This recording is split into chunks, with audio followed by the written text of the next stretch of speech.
6 अक्टूबर 2025 की सुबह, जगह गांधी विहार, दिल्ली।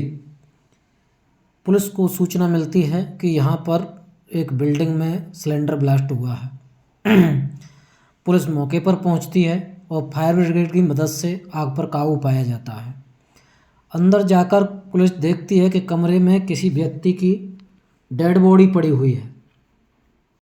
पुलिस जब पड़ोस में पूछताछ करती है तो मालूम पड़ता है कि इस कमरे में यूपीएससी की तैयारी करने वाला एक लड़का, जिसका के नाम रामकेश मीणा है, वो रहता है। पुलिस उन लोगों से उसका मोबाइल नंबर लेती है और आगे की तहकीकात में जुट जाती है। कमरे में सामान की स्थिति देख के लग रहा था कि ये सामान पूरा बिखरा हुआ है।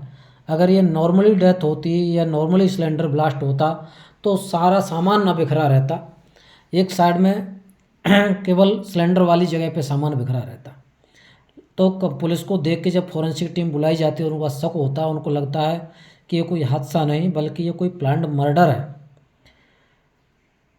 आसपास के सीसीटीवी खंगाले जाते हैं तो मालूम पड़ता है कि 5 से 6 अक्टूबर की रात को इस बिल्डिंग में 2 लड़के प्रवेश करते हैं, लेकिन उसके कुछ देर बाद उसमें से 3 लोग बाहर निकलते हैं, जिसमें से एक लड़की होती है। उसके बाद पुलिस उस लड़के की कॉल डिटेल खंगालती है तो मालूम चलता है कि ये लड़का किसी अमृता नाम की लड़की के संपर्क में होता है।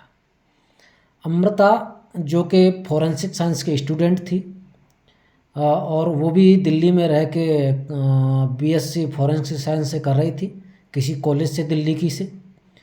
तो पुलिस उस लड़की की लोकेशन के हिसाब से उसकी तहकीकात में लग जाती है कि लड़की कहाँ पर है। जब उसको ढूंढा जाता है तो वो लड़की मुरादाबाद में उसके एक दोस्त के घर से पुलिस को बरामद होती है। जब पुलिस उससे पूछताछ करती है तो पहले तो वो नानुकुर करती है, लेकिन जब पुलिस कड़ाई से पूछताछ करती है तो वो टूट जाती है और सब कुछ उगल देती है। जब पुलिस को उसने अपनी कहानी सुनाई तो पुलिस भी सकते में आ जाती है कि कोई किस हिसाब से प्लानिंग कर सकता है। उसने बताया कि ये हत्या उसने अपने 2 दोस्तों के साथ मिलके की है। वो बताती है कि वो फॉरेंसिक साइंस के स्टूडेंट है और उसे पता था कि क्या क्या फॉरेंसिक साइंस की जो टीम आती है साक्ष्य जुटाने के लिए, वो क्या क्या देखती है, क्या क्या नहीं देखती है और किस तरीके से मर्डर करेंगे तो हम लोग पकड़े नहीं जाएंगे। उसके बाद वो खुलासा करती है कि ये मर्डर करने से पहले हमने एक क्राइम वेब सीरीज़ देखी थी और उसने हर कदम वैज्ञानिक तरीके से उठाया था। अमृता के अनुसार वो और रामकेश मीणा दोनों लिव इन रिलेशनशिप में रहते थे और उसके पास उसकी कुछ इंटीमेशन की वीडियो और फोटोज थे, जिसको वो डिलीट करने के लिए दबाव डाल रही थी, लेकिन वो डिलीट नहीं कर रहा था। जब वो परेशान हो गई तो उसने उसका एक पुराना लिव इन पार्टनर था जिसका कि नाम सुमित था, उसको कॉल किया। जब उसने सुमित को बताया तो उन्होंने उसके मर्डर का प्लान किया। सुमित भी उसके लिए तैयार हो गया, लेकिन उन्हें पता था कि 2 लोगों पे शायद ये चीज़ पॉसिबल नहीं होगी, तो उसने अपने एक और दोस्त को सुमित ने बुलाया जिसका नाम संदीप था। तो उन लोगों ने पूरा प्लानिंग किया कि किस तरीके से इससे बचा जा सकता है पुलिस से, और इसको हादसे का रूप दे देंगे तो देखने से पहले यही लगेगा कि ये कोई सिलेंडर ब्लास्ट हुआ है, ये कोई हादसा है। पहले उन लोगों ने प्लान के मुताबिक अमृता को वहाँ पर भेजा। फिर उसके बाद वो दोनों लड़के पहुँचे। फिर उन लोगों ने रामकेश मीणा को पहले पकड़ के पीटा, फिर उसका गला दबा दिया। गला दबाने के बाद में उन लोगों ने उसके ऊपर तेल, शराब और एसिड डाल के आग लगा दी। उसके बाद वो तीनों लोग बाहर निकल जाते हैं। उसके बाद तीनों लोग मुरादाबाद पहुंचते हैं। फिर वो बिल्कुल निश्चिंत हो जाते हैं कि पुलिस उन तक नहीं पहुंच पाएगी, लेकिन पुलिस तो पुलिस होती है, वो एक एक कड़ी जोड़ लेती है। अपराधी कहीं भी छुपा हो उसको वहीं से निकाल लेती है। फिर उसके बाद उसके दोनों दोस्तों को भी मुरादाबाद स्थित उनके घर से उठाया जाता है, उनको कोर्ट में पेश किया जाता है। फिर न्यायिक अभिरक्षा में भेज दिया जाता है।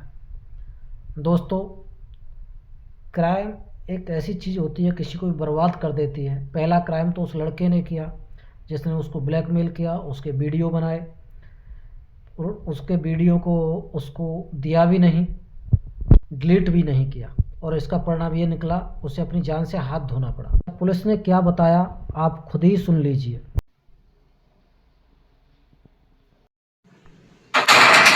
जब धीरे धीरे कुछ तथ्य और सामने आए और जो सीन ऑफ क्राइम था, एक्सीडेंट ऑफ बर्न था, और जो चीजें जैसी वहां पर थी उसके हिसाब से प्लस उसकी फैमिली ने भी सस्पिशन रेज किया था कि इसकी गर्लफ्रेंड का रोल हो सकता है। फॉरेंसिक साइंस की छात्रा होने के नाते अमृता को पता था कि सबूत कैसे मिटाए जाते हैं। दोस्तों, इस कहानी को सुनाने का मकसद किसी का दिल दुखाना नहीं था, न ही आपको परेशान करना था, बल्कि ये बताना था कि क्राइम कितनी भी सफाई से किया जाए, एक दिन पकड़ा ज़रूर जाता है। इसलिए कभी भी कोई दिक्कत हो, कानून का सहारा लें। जैसे वो लड़की भी कानून का सहारा ले सकती थी और अपनी ज़िंदगी और अपने 2 दोस्तों की ज़िंदगी को क्राइम में धकेलने से बचा सकती थी। आगे आप लोगों से निवेदन है कि आप हमारे इस वीडियो को लाइक करें, शेयर करें, चैनल को सब्सक्राइब करें और बेल आइकन ज़रूर दबाएं, जिससे हमारी आने वाली वीडियो का नोटिफिकेशन आप लोगों तक पहुंचता रहे। धन्यवाद।